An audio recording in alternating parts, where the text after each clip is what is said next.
Hello everyone, my name is Rosalia and this is where I discuss all the books that I read in 2025. And I also am drinking coffee. I know it's late at night, but I'm gonna sleep sound. I'm gonna sleep just fine. I need my coffee to get through this video. So today as I said, we are gonna be talking about all the books that I read in 2025.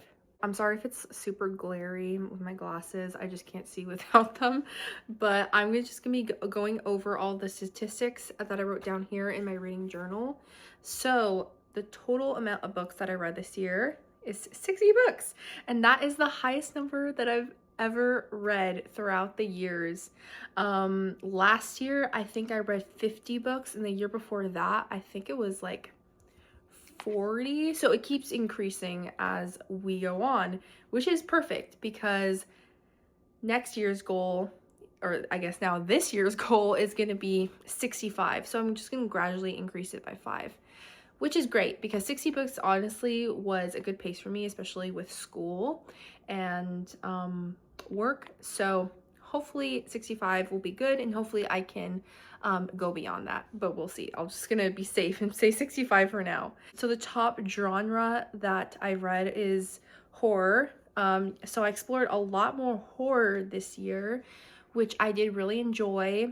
My top fantasy has always been around like fantasy, dark fantasy, so I wanted to kind of dive into more of that darker side of fantasy, and I really enjoy that. There's a lot of good horror books that I've read as well, and my top book of this year was a horror book, so that was really awesome.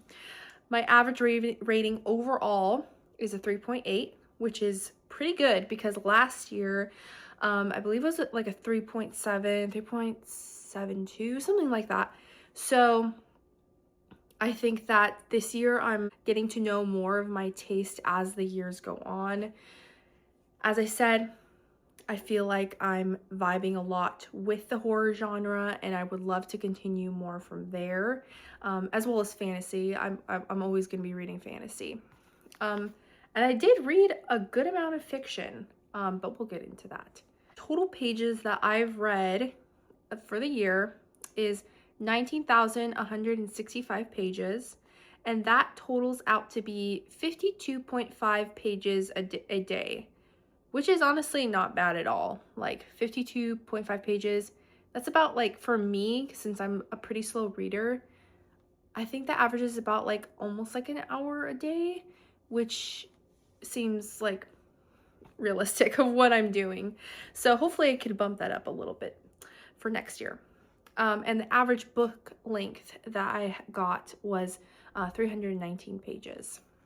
So now we're going to get into how many books I've read per month, and you're going to see a wide variety of numbers throughout the months, and I'll just explain why at the end. So for January, I'm probably going to be popping a graph over here somewhere, but for January, I read 2 books. February 3, March 5, April 9, May 11, June 4, July 5, August 3, September 2, October 6, November 4, and December I read 6. So it makes sense in January and September. They were my lowest reading months because I moved in both months. So for January, I had a big move, and then in September, this past September, I had another big move. So I feel like it makes sense. You know, I only read 2 books that month because I was just, you know, in the middle of crazy things. Anyways, also I want to take note that my best reading month was in May, where I read 11 books. And I'm not too sure why I read so many books that month. I guess I was just in a flow state, I guess, that month. So April and May were my best reading months. I'm going to go into my stacks by genre.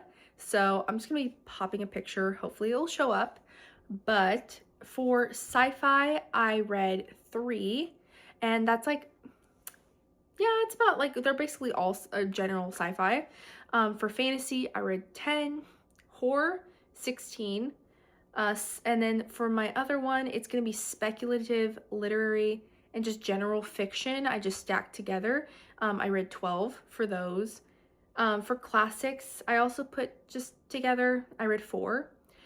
Graphic novels, 7.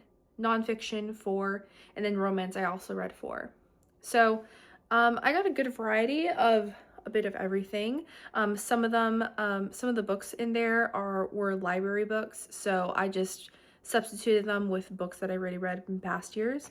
So but yeah, those are the stacks. And also, I just want to give a graphic for all of my 5 stars or just 4.5 stars, the ones that were almost at a 5-star but still were like one of my favorite books of the year.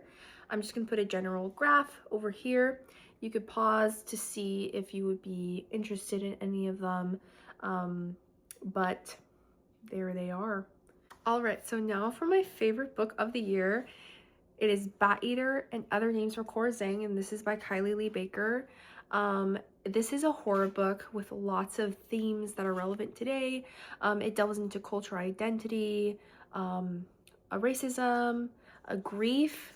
It has a lot of great topics that really speak to, especially to the COVID pandemic. I usually don't, especially since it's so recent. I mean, now it's not really as recent, but I usually don't like books that touch base on the COVID pandemic, but this one did it really well. So this follows a Chinese American woman who is a crime scene cleaner in the midst of the COVID pandemic. After she comes back home with her sister on the train, her sister is brutally murdered, and right before her murder, she is called Bat Eater. Afterwards, supernatural events start to occur to Cora, and different horrific murders start to show a very eerie pattern that is similar to her sister's murder. So this was amazing. This was phenomenal. I love the descriptions. The prose was beautiful. It was absolutely well done.